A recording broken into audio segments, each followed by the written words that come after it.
What's going on, everyone? I finally got around to doing this Ghost Adventure episode review. This is part 2 of the 4-part mini-series. As you all remember, in part 1, the crew focused on the haunted dolls, and they focused on Dr. Kevorkian.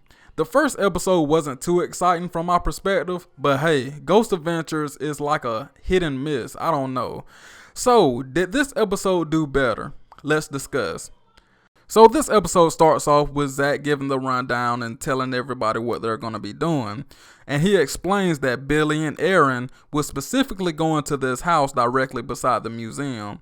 Now, Zach Bagans bought this house, I don't know how long ago, but he bought it because they said it was haunted. Supposedly, when people go to the museum, they claim that they see a woman in this specific window in that house. But yeah, while Billy and Aaron are in that house, Zach and Jay will explore the basement in the museum.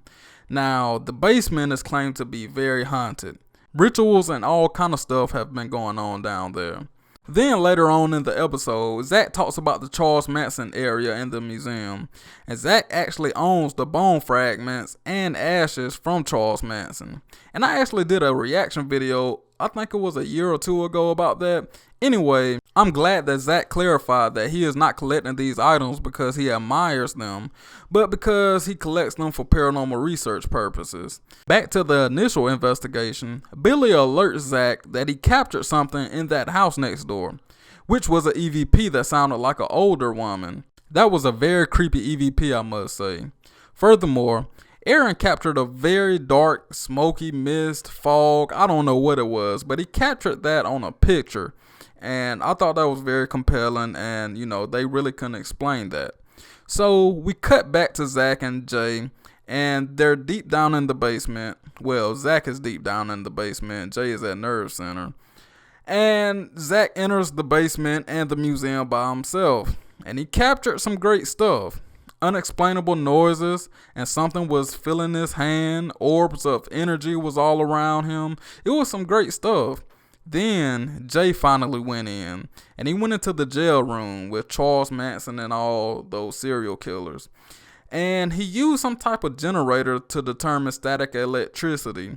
And Jay was being shocked steadily, and after that, Jay began to get angry. And he captured a figure on the SLS camera. Overall, it was a huge improvement from last week's episode.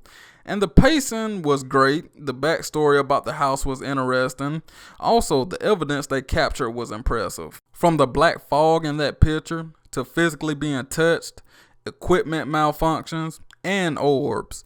And one of my favorite parts about this episode, which shouldn't be my favorite part, seeing somebody being emotionally tortured, was Jay acting out. Jay rarely gets his time to shine, so it felt great seeing him get his camera time. But yeah, I really enjoyed this episode. What do you all think about episode 2 of the quarantine special? Don't forget to subscribe to my channel if you haven't already, especially if you love Ghost Adventures and anything paranormal. And if you love horror movies and horror discussions, please subscribe. As always, be safe. Peace.